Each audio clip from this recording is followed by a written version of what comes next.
Keď sa mi konečne po tých strašných mesiacoch neistoty podarilo prijať svoju recidívu, tak som sa rozhodla, že nastúpim na tú konzervatívnu liečbu, ktorá mi bola doporučovaná. Nastúpila som do nemocnice, čakalo ma 5 mesiacov silnej chemoterapie, ktorá mala byť zakončená transplantáciou krvotvorných buniek. Úplne silne si pamätám na svoj prvý trojdňový pobyt v nemocnici, ktorý som vlastne len preplakala. Pamätám si, že som proste len nemohla prestať plakať. Bolo mi ľúto všetkého. Bolo mi ľúto seba, bolo mi ľúto tej situácie, cítila som sa opustená, nahnevaná.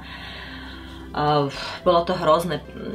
Nedokázala som výjsť ani z izby, pretože keď som videla tie milé úsmevy spolupacientov, to ma proste zabíjalo. Ja som bola na izbe a plakala som. Pamätám si na taký moment, bolo leto a stála som na balkóne a mala som pocit, že celé mesto dole podo mňou proste žije, je zdravé, zabáva sa a ja tu mám 30 rokov, som zavretá na onkológii, mám druhýkrát rakovinu. No, naozaj, myslím si, že takto som sa ešte neľutovala nikdy v živote. A potom sa stalo niečo zvláštne. Samozrejme som sa ďalej ľutovala, okrem toho, že som sa ľutovala, už som ale nestala na balkóne, ale už som sedela na záchode, respektíve klačala na záchode pri záchodovej mise, lebo už mi bolo aj dosť zle z tej chemoterapie.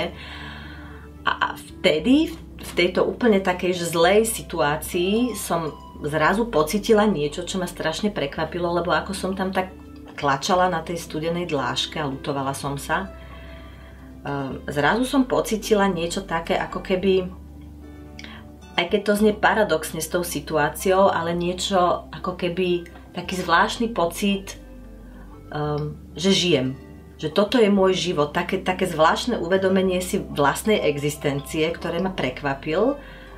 A na chvíľku som zrazu získala taký pocit, že ma síce čaká ešte dlhá cesta, ale že ja ju zvládnem. A to bol taký zvláštny bod zlomu, vtedy som zaspala, ale viem, že od tejto noci tie veci prebiehali už trošku ľahšie, minimálne počas tej liečby.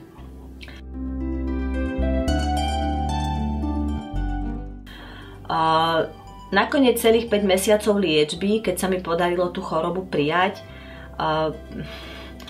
nebolo tak strašných, ako som si myslela, že bude.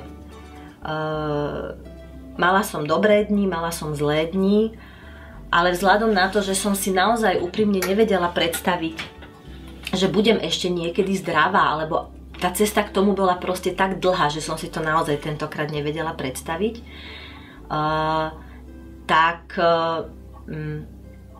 som sa naučila žiť takouto metódou postupných krokov, že proste riešila som a žila som len ten daný okamih. To znamená, že keď mi bolo zle, tak mi bolo zle. Keď som bola veselá, tak som bola veselá a tešila som sa z toho. Všetky emócie, ktoré prichádzali, som prežívala neskutočne intenzívne. Presne také, aké boli. Tentokrát som ich vôbec nekontrolovala. Dovolila som sa báť sa, dovolila som plakať si. A zrazu som si uvedomila, že keď tie emócie nekontrolujem a proste ich len tak nechávam plynúť, tak oni ako keby začali so mňou spolupracovať. To znamená, že ten strach, on nezmizol, ale tým, že som ho už prestala potláčať, tak on netlačil na mňa. Čiže bol tam, ale bol oveľa miernejší. A zase na druhej strane všetky tie pekné dni, keď mi bolo dobré a v podstate v tej danej chvíli nebol dôvod, aby som sa kvôli niečomu trápila, tak boli neskutočne intenzívne a veľmi pekné. Takže takto nejako som sa prvýkrát v živote naučila žiť v prítomnosti.